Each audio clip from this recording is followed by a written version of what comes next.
Pope at Angelus, strive to become credible voices who testify to the coming of Jesus. Pope Francis reflects on the power of silence, on the need to listen and to become credible voices who testify to the coming of the Son of God. Taking inspiration from the Gospel reading on the second Sunday of Advent, Pope Francis drew attention to the figure of John the Baptist and described him as the voice of one crying in the desert.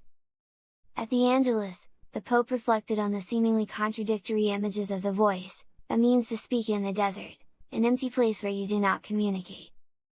They are joined by John the Baptist, he said, explaining the meaning of the desert and the apostles' preaching. From his position near the Jordan River, symbolically close to where his people entered the Promised Land many centuries earlier, the desert from where John the Baptist preaches is a place of silence and essentials where someone cannot afford to dwell on useless things but needs to concentrate on what it is indispensable to live.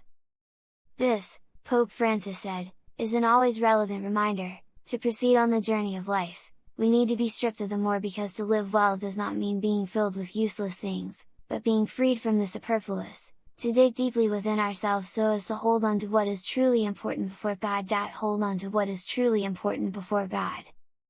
Silence and sobriety, the Pope added, be it in words, the use of material possessions, or engagement with media, should be integral elements in the life of the Christian. The voice of authenticity.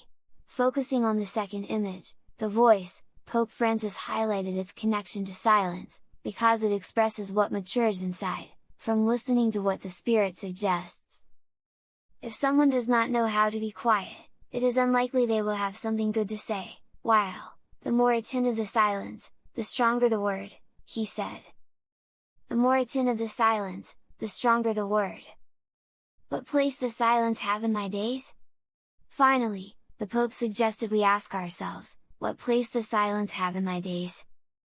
Is it an empty, perhaps oppressive, silence? Or is it a space for listening, for prayer, for guarding my heart? Is my life sober or filled with superfluous things?